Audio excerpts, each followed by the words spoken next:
بنی اسرائیل کی ایک عورت حضرت موسیٰ علیہ السلام کی خدمت میں حاضر ہو کر عرض کرتی ہے، اے اللہ کے نبی، مجھ سے بہت بڑا گناہ سرزد ہو گیا ہے اور میں نے اللہ جل وعلا کی بارگاہ میں توبہ بھی کر لی ہے، آپ دعا کیجئے کہ اللہ جل وعلا میری توبہ قبول فرما لے۔ حضرت موسیٰ علیہ السلام نے فرمایا، تیرا گناہ کیا ہے؟ اس نے عرض کیا، اے اللہ کے نبی، مجھ سے زنا سرزد ہوا ہے جس سے میرے ہاں بچہ پیدا ہوا اور میں نے اس بچے کو بھی قتل کر دیا۔ حضرت موسیٰ علیہ السلام نے ارشاد فرمایا، اے فاسقہ فاجرہ عورت، یہاں سے چلی جا، کہیں تیری نحوست کی وجہ سے آسمان سے آگ نازل ہو کر لوگوں کو جلا نہ دے۔ محترم احبہ، وہ عورت وہاں سے پریشان ہو کر چلی جاتی ہے۔ اتنے میں حضرت جبریل امین نازل ہوتے ہیں اور فرماتے ہیں، اے موسیٰ علیہ السلام، اللہ جل وعلا ارشاد فرماتا ہے کہ توبہ کرنے والی اس عورت کو آپ نے واپس کیوں بھیج دیا؟ کیا آپ نے اس سے زیادہ برائی والا کوئی نہیں دیکھا؟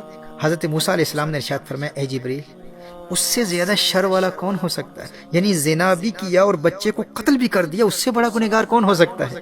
حضرت جبریل امین نے فرمایا، اے موسیٰ، اس زنا کرنے والی عورت اور چھوٹے بچے کو قتل کرنے والی عورت سے بھی بڑا گنہگار وہ شخص ہے جو جان بوجھ کر نماز چھوڑتا ہے۔ اللہ اکبر۔ محترم احبہ، امام محمد بن احمد ذہبی علیہ رحمہ، جن کا انتقال 748 ہجری میں ہوا، انہوں نے اس روایت کو اپنی کتاب القبائر میں نقل کیا ہے۔ میرے دوست، میرے بھائی، غور کرنا اس بات پر، تو جو غصے میں آ کر اکثر کہہ دیا کرتا ہے کہ جانے یہ مصیبتیں کیوں آ جاتی ہیں، یہ تکلیفیں کیوں آتی ہیں، یہ پریشانیاں مجھ پر کیوں آتی ہیں؟ بھائی آخر میں نے گناہ ہی کون سا کیا ہے؟ میں نے کسی پر ظلم نہیں کیا، کسی کا حق نہیں مارا، کون سا قتل کیا ہے میں نے، کون سا زنا کیا ہے میں نے؟ ارے نادان، تیری فجر قضا ہو گئی اور تو کہتا ہے تو نے کون سا جرم کیا ہے؟ تو نے غفلت کی وجہ سے عشاء کی نماز قضا کر دی اور پھر بھی کہتا ہے یار میں نے گناہ کون سا کیا، یہ تکلیفیں کیوں آتی ہیں، یہ مصیبتیں کیوں آتی ہیں؟ تیرا اللہ ارشاد فرما رہا ہے، اے موسیٰ، زنا کرنے والی عورت اور ایک چھوٹے بچے کو قتل کرنے والی عورت سے بڑا گنہگار آپ نے نہیں دیکھا؟ پھر اللہ جبریل امین کے ذریعے یہ پیغام موسیٰ علیہ السلام تک پہنچاتا ہے کہ اے موسیٰ، جو جان بوجھ کر ایک نماز بھی چھوڑتا ہے وہ زنا کرنے والی سے بھی بڑا گنہگار ہے اور قتل کرنے والے سے بھی بڑا گنہگار ہے۔ امام راضی علیہ رحمہ نے میرے آقا صلی اللہ علیہ وآلہ وسلم کے دور کی ایک عورت کا بھی ایسا ہی واقعہ نقل فرمایا ہے۔ اس سے بھی یہی جرم ہوا تھا، زنا کا ارتکاب ہو گیا تھا، اس کا خامند کہیں باہر گیا ہوا تھا، اس نے زنا کیا اور جو بچہ پیدا ہوا اس بچے کو قتل کر دیا۔ نبی کریم صلی اللہ علیہ وسلم کی بارگاہ میں حاضر ہو کر عرض کرتی ہے، یا رسول اللہ صلی اللہ علیہ وسلم، اس گناہ کا کفارہ کیا ہے؟ نبی کریم صلی اللہ علیہ وسلم نے ارشاد فرمایا، چونکہ تو شادی شدہ ہے اور تو نے زنا کا ارتکاب کیا ہے، اس کی سزا رجم ہے، اور قتل کی سزا، اس بچے کے قتل کی سزا قتل ہے۔ اور دیگر دنیاوی اور اخروی سزائیں بیان کرنے کے بعد میرے آقا صلی اللہ علیہ وآلہ وسلم نے ایک بڑا ہی اہم جملہ ارشاد فرمایا۔ نبی کریم صلی اللہ علیہ وآلہ وسلم نے ارشاد فرمایا کہ تو جس پریشانی کی حالت میں گھبرائی ہوئی آئی تھی، میں نے تو سمجھا تھا کہ تیری نماز عصر قضا ہو گئی ہے۔ اللہ اکبر، اللہ اکبر، یعنی ایک نماز عصر کا قضا ہو جانا قتل و زنا سے بھی بڑا جرم ہے۔ یہ میرے آقا صلی اللہ علیہ وآلہ وسلم کی اس حدیث کا مفہوم ہے، اور یہ جرم اس کا ہے جس کی ایک نماز قضا ہو گئی، جس نے ایک مرتبہ حی علی الصلاۃ کے بلاوے کو نظر انداز کیا، یہ اس کا جرم ہے۔ محترم احبہ، غور کیجئے گا، شیطان کا جرم کیا تھا؟ شیطان نے سجدے سے انکار کیا تھا، اس نے ایک مرتبہ ایک سجدے سے انکار کیا اور مردود بارگاہ ہو گیا۔ شیطان نے کوئی قتل نہیں کیا تھا، شیطان نے کوئی زنا نہیں کیا تھا، کوئی چوری اور ڈکیتی نہیں کی تھی۔ شیطان کا جرم کیا تھا؟ شیطان کا جرم یہی تھا، اللہ جل وعلا نے سجدے کا حکم ارشاد فرمایا، اس نے ایک مرتبہ انکار کیا، ہمیشہ ہمیشہ کے لیے مردود بارگاہ ہو گیا۔ اور یہاں ایک مسلمان کو بار بار سجدوں کے لیے بلایا جاتا ہے، 5 مرتبہ حی علی الصلاۃ، حی علی الفلاح کے ذریعے اللہ جل وعلا کی طرف سے حکم دیا جا رہا ہے، لیکن اسے اللہ جل وعلا کے حکم کی پرواہ ہی نہیں۔ محترم احبہ، ایسے بے نمازی کو حدیث مصطفیٰ صلی اللہ علیہ وسلم کی روشنی میں آخرت میں قیامت کے روز فرعون کی صفوں میں اٹھایا جائے گا، حامان کے ساتھ اٹھایا جائے گا، قارون کے ساتھ اٹھایا جائے گا، ابی بن خلف جیسے اللہ جل وعلا کے دشمنوں کی صف میں وہ اپنے آپ کو پائے گا۔ اس سے بڑھ کر ذلت اور رسوائی کی بات کیا ہو سکتی ہے کہ انسان خود کو مسلمان کہہ رہا ہے اور آخرت میں جب اٹھایا جاتا ہے تو اپنے آپ کو اللہ کے دشمنوں کی صفوں میں پاتا ہے۔ اس سے بڑھ کر رسوائی کیا ہے؟ اللہ جل وعلا ہمیں نمازوں میں استقامت عطا فرمائے، اور روز محشر قیامت کے روز اللہ جل وعلا ہمیں اپنے سامنے اور اپنی مخلوق کے سامنے اس ذلت اور رسوائی سے محفوظ رکھے کہ ہمیں اللہ جل وعلا کے دشمنوں کی صفوں میں اٹھایا جائے۔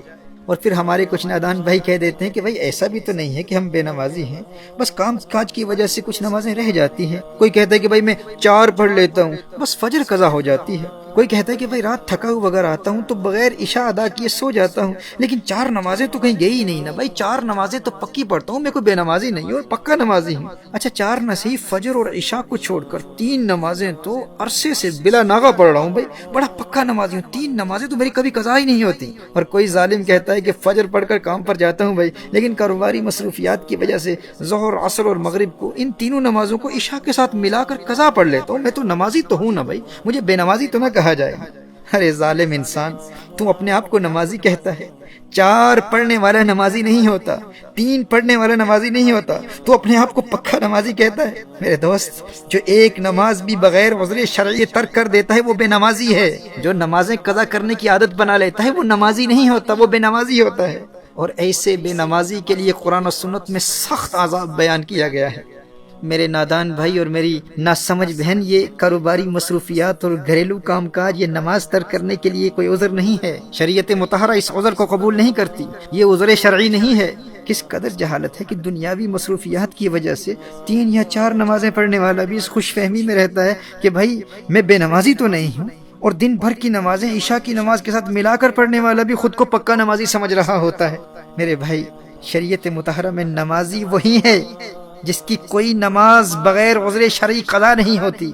5 پڑھتا ہے، 4 نہیں پڑھتا، 3 نہیں پڑھتا، 5 نمازیں پڑھتا ہے، باقاعدگی سے پڑھتا ہے۔ اور ایسے پختہ نمازی کی اگر ایک نماز بھی فوت ہو جائے نا، تو نماز کا فوت ہو جانا اس کے لیے اس قدر تکلیف دہ ہوتا ہے جیسے گھر میں کوئی فرد فوت ہو گیا ہو۔ صحیح ابن حبان کی حدیث ہے، میرے آقا صلی اللہ علیہ وآلہ وسلم نے ارشاد فرمایا، من فاتته صلاة فكأنما وطر اهله وماله، جس کی ایک نماز بھی فوت ہو گئی وہ ایسا ہے کہ گویا اس کے گھر کے لوگ اور مال و دولت سب چھین لیے گئے ہوں۔ جو حقیقتاً نمازی ہوتا ہے، اگر اس کی ایک نماز بھی قضا ہو جائے نا، تو پھر وہ دن اس کی زندگی کا سب سے بڑا ٹریجڈی والا دن ہوتا ہے۔ اور قضا پڑھتے وقت بھی رنج و غم اور ندامت و شرمندگی میں اس کی آنکھوں سے اشکوں کی برسات جاری ہوتی ہے۔ اس کا چہرہ دیکھنے والا یہ سمجھتا ہے کہ آج اس کا کوئی اپنا فوت ہو گیا ہے، آج اس کا سب کچھ لٹ گیا، سب کچھ برباد ہو گیا، اس کا سارا مال چھین لیا گیا، ساری دولت چھین لے گی۔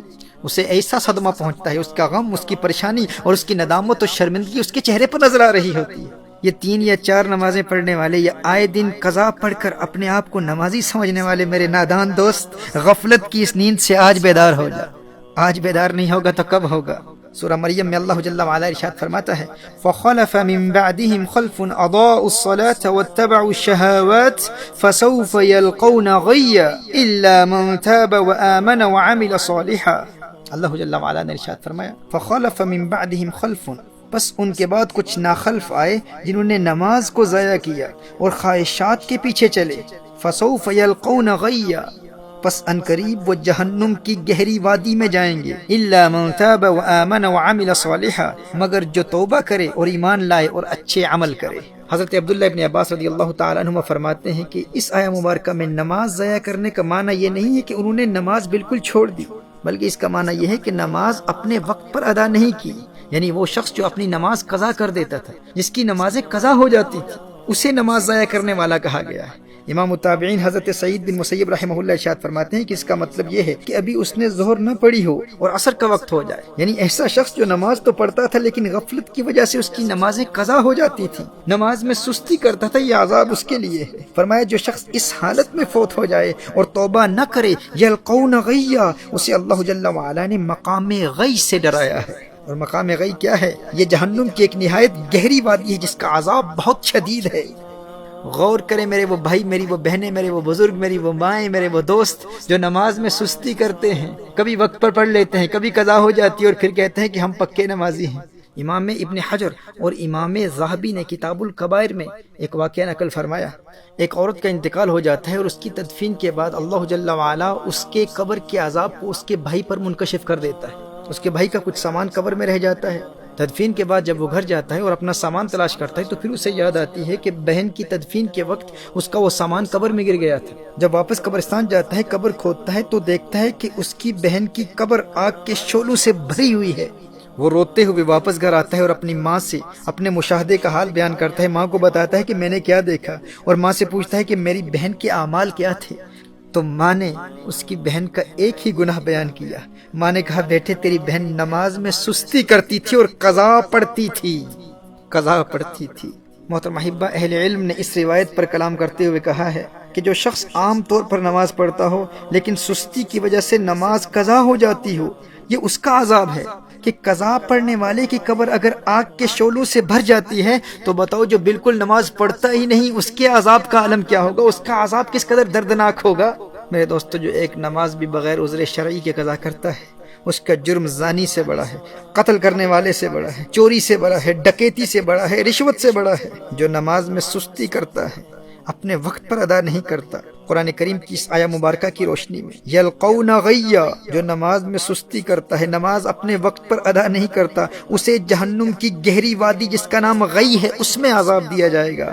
تو جو نماز پڑھتا ہی نہیں اس کا عذاب کس قدر دردناک ہوگا۔ میری آج کی یہ گفتگو اس کے متعلق نہیں ہے جو نماز بالکل پڑھتا ہی نہیں ہے، یہ اس کے لیے ہے جو نماز میں سستی کرتا ہے، قضا کرتا ہے۔ آج جتنی روایات پیش کر رہا ہوں یہ اسی حوالے سے پیش کر رہا ہوں، لیکن اس سے ان لوگوں تک بھی پیغام پہنچنا چاہیے جو بالکل نماز پڑھتے ہی نہیں۔ محترم احبہ، نماز کسی حال میں معاف نہیں، بیماری کی حالت میں بھی نماز فرض ہے۔ کھڑے ہو کر نہیں پڑھ سکتے تو بیٹھ کر پڑھیں، بیٹھ کر نہیں پڑھ سکتے تو لیٹ کر پڑھیں، پانی نہیں ہے تو تیمم کر لیں۔ نماز تو میدان جنگ میں بھی معاف نہیں ہے۔ محترم احبہ، نماز چھوڑنا تو بہت بڑی بات ہے، تارک الصلاۃ ہونا تو کجا۔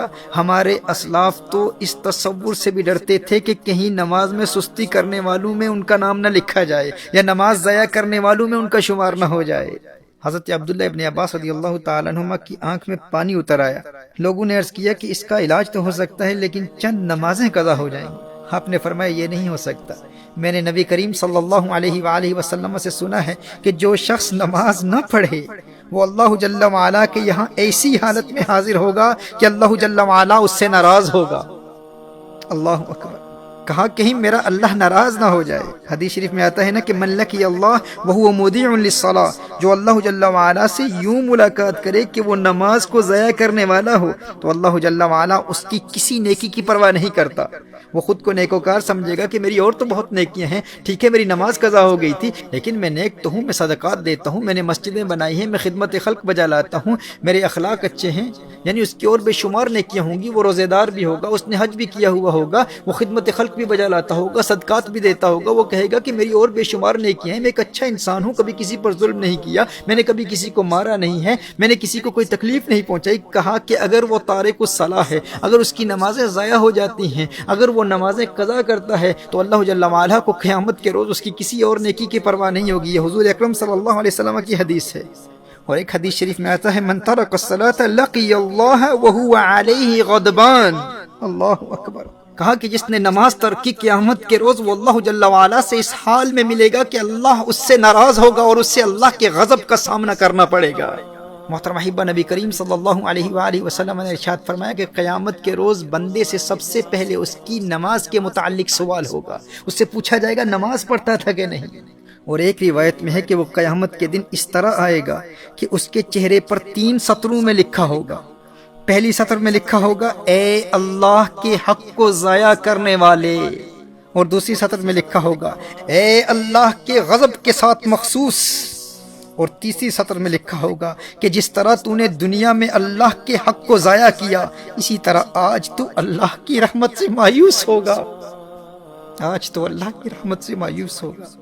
میں حضرت ابن عباس رضی اللہ تعالیٰ عنہما کے حوالے سے عرض کر رہا تھا کہ آنکھ میں پانی اتر آیا اور لوگوں نے عرض کیا کہ اس کا علاج یہ ہے کہ چند دنوں کی نمازیں قضا ہو جائیں گی۔ فرمایا یہ نہیں ہو سکتا، کیونکہ میں نے نبی کریم صلی اللہ علیہ وسلم سے سنا ہے کہ جو شخص نماز نہ پڑھے وہ اللہ جل وعلا کے یہاں ایسی حالت میں حاضر ہوگا کہ اللہ اس سے ناراض ہوگا۔ محترم احبہ، اگرچہ ان کے اس عذر کی وجہ سے نماز چھوڑنا ان کے لیے جائز تھا، وہ اس عذر کی وجہ سے ہرگز تارک الصلاۃ نہ ہوتے، لیکن انہیں اس بات کا خوف تھا کہ کہیں نماز ضائع کرنے والوں میں میرا شمار نہ ہو جائے۔ اور ایک روایت میں تو آیا ہے کہ انہیں کہا گیا کہ آپ کی نمازیں قضا نہیں ہوں گی، بس 5 دن زمین کے بجائے بلند لکڑی پر سجدہ کرنا ہوگا، یعنی زمین پر سجدہ نہیں کر پائیں گے، سجدہ کریں گے لیکن بلند لکڑی پر سجدہ کرنا ہوگا۔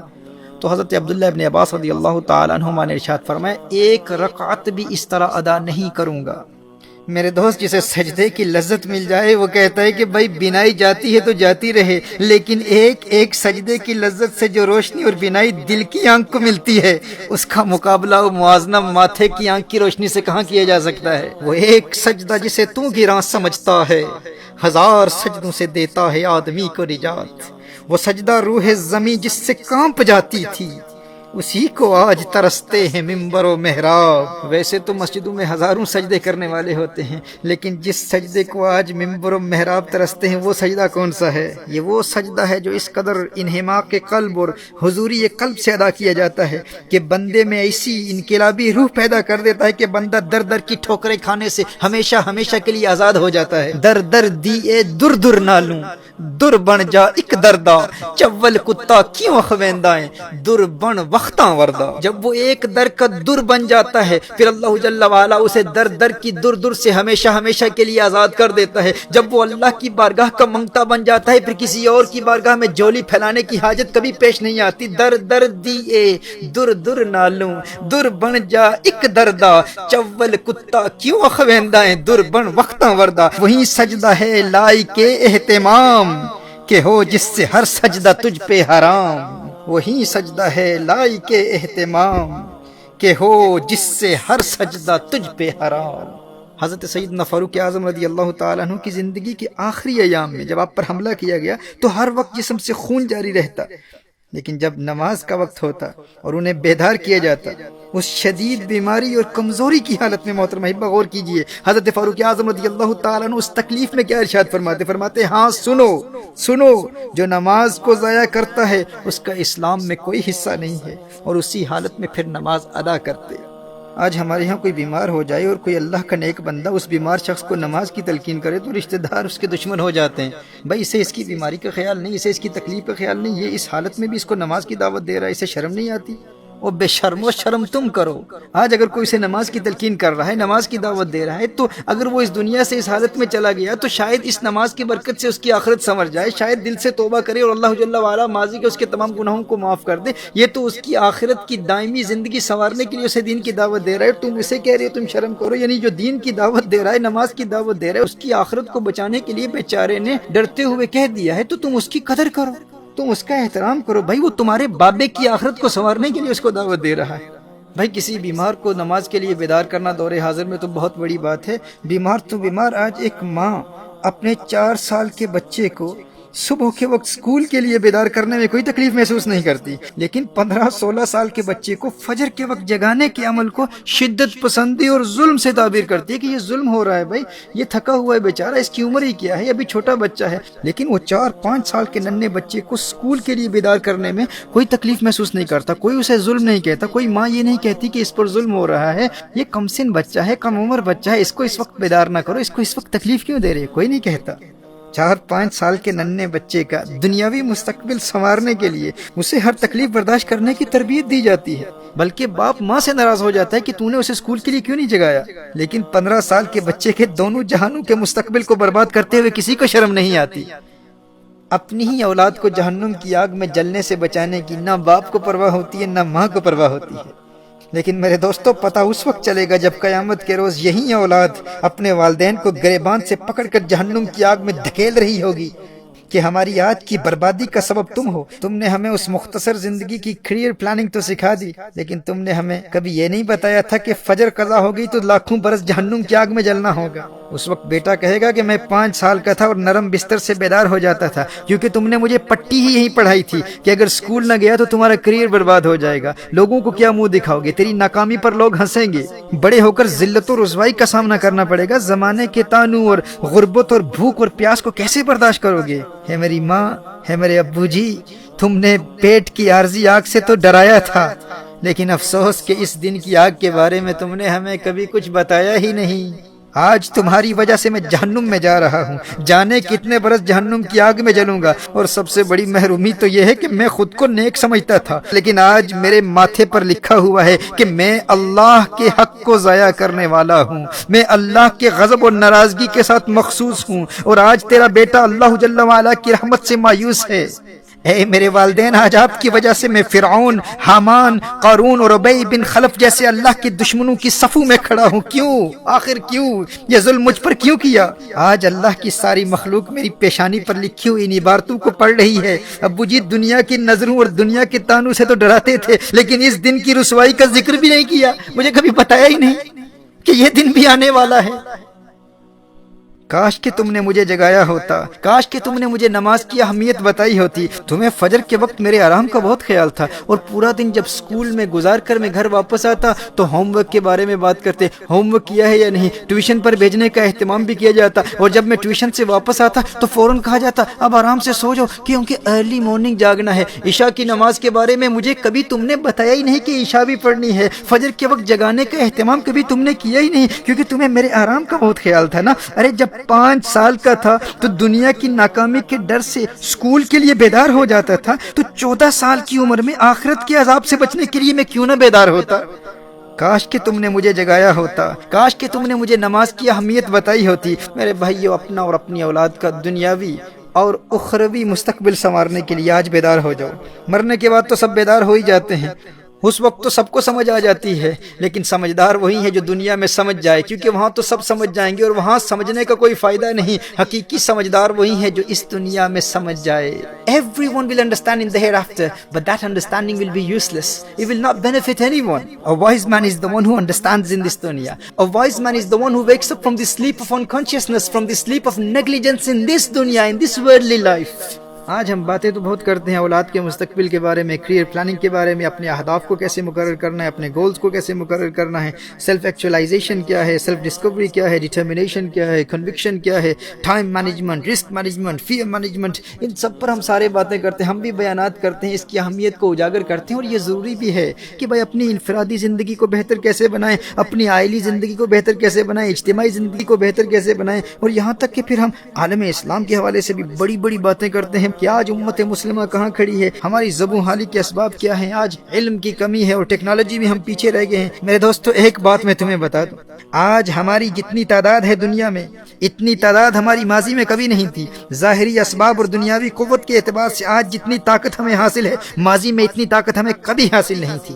لیکن ماضی میں ہم حکومت کرتے تھے، ماضی میں ہم حاکم تھے، آج ہم محکوم کیوں ہیں، آج ہم مظلوم کیوں ہیں؟ آج 1.5 ارب سے زائد عددی قوت رکھنے والی مسلم دنیا تمام تر دنیاوی وسائل رکھنے کے باوجود آج اس قدر قسم پرسی اور پسماندگی اور زبوں حالی کا شکار کیوں ہے؟ آج اسلحے کی قوت بھی ہے، فوجی قوت بھی ہے، آج 56 مسلم ممالک ہیں، ہر طرف مساجد ہی مساجد ہیں، درسگاہیں ہیں، علماء کی کثرت ہے، آج ہم ایٹمی طاقت ہیں، آج سب کچھ ہے، لیکن کیا وجہ ہے کہ وہ افرادی قوت کے اعتبار سے بہت کم ہونے کے باوجود وہ جہاں سے گزر جاتے تھے دشمنوں کے سینوں میں کپ کپی طاری ہو جاتی تھی، اور ہم جہاں سے گزرتے ہیں دنیا ہمیں دیکھ کر ہنستی ہے، ہمارا تمسخر اڑاتی ہے، ہماری تحقیر اور تذلیل کی جاتی ہے۔ آخر اس کی وجہ کیا ہے؟ فرق کیا ہے ہم میں اور ان میں؟ میرے دوستو، فرق صرف یہی ہے کہ وہ تعداد میں کم تھے لیکن ان کے پاس سجدوں کی لذت تھی، سجدوں کی قوت تھی۔ ہم تعداد میں بہت زیادہ ہونے کے باوجود سجدوں کی لذت سے محروم ہیں۔ فرق یہی ہے، ہمارے پاؤں قبر میں ہے لیکن ابھی تک نہ خود عبادت میں استقامت، نہ خود سجدوں کی حقیقی لذت حاصل کر پائے، اور نہ ہی اپنی اولاد کے دلوں میں یہ جذبہ بیدار کر سکے۔ ماضی میں تعداد میں بہت کم تھے لیکن آخر وہ کون سی روحانی قوت تھی جو ہمیں توپوں سے لڑا دیا کرتی تھی؟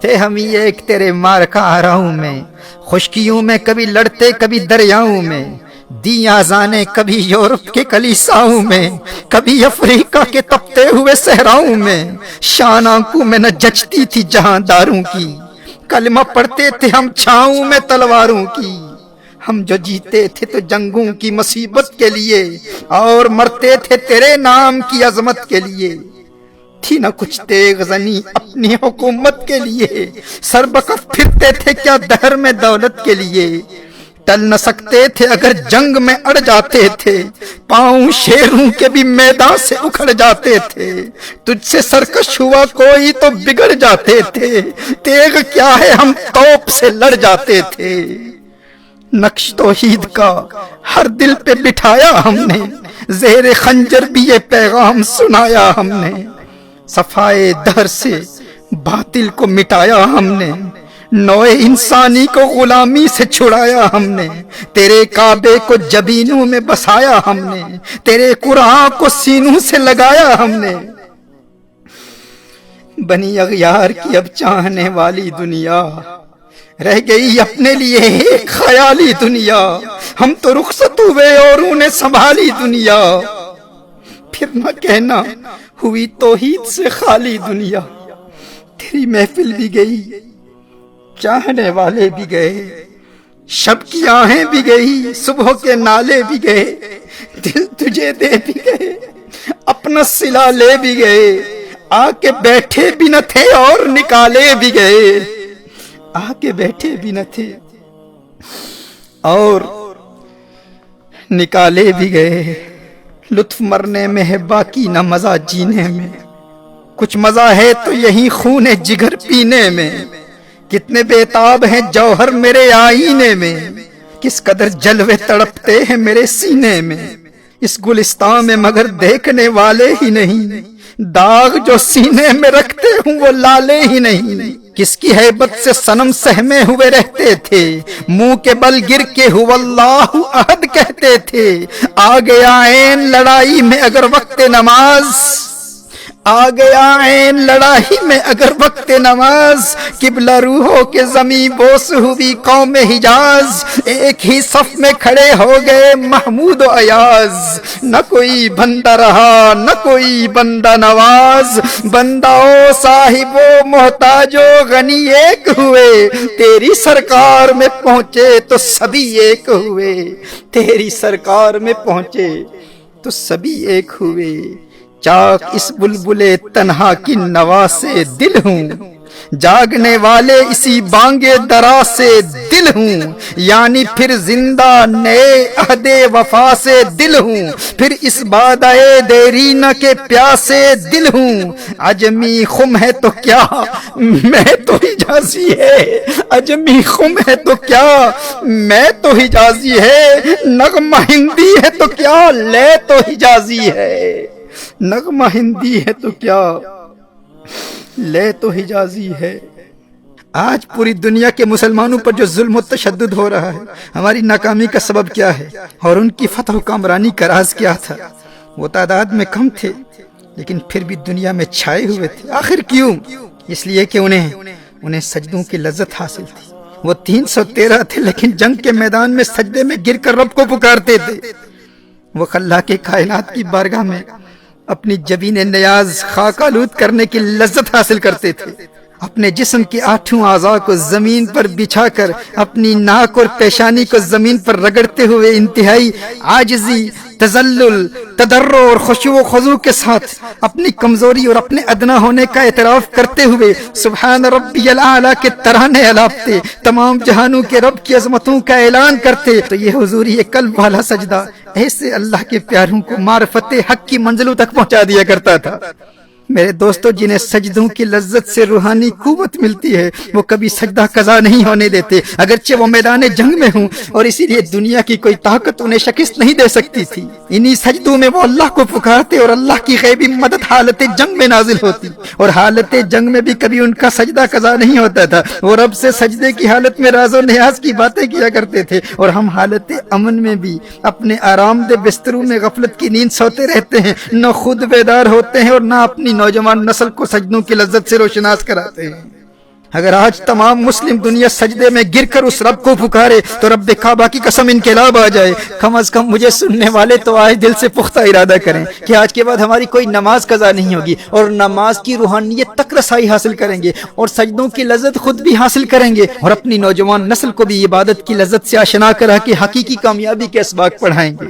اب دنیا کی کوئی طاقت ہمیں ہماری نماز سے محروم نہیں رکھ سکتی۔ اب 3 نمازیں پڑھنے والے نہیں، 4 نمازیں پڑھنے والے نہیں، پورے دن کی نمازیں عشاء کے ساتھ ملا کر قضا پڑھنے والے نہیں بنیں گے۔ ہم ہر نماز اس کے وقت پر ادا کریں گے، اور سجدوں کی ان روحانی فورسز کے ذریعے اپنے ان اسلاف کے نقش قدم پر چلیں گے جن کے متعلق علامہ اقبال علیہ رحمہ نے فرمایا، آ گیا عین لڑائی میں اگر وقت نماز، قبلہ روح ہو کے زمیں بوس ہوئی قوم حجاز، ایک ہی صف میں کھڑے ہو گئے محمود و ایاز، نہ کوئی بندہ رہا نہ کوئی بندہ نواز، بندہ و صاحب و محتاج و غنی ایک ہوئے، تیری سرکار میں پہنچے تو سبھی ایک ہوئے۔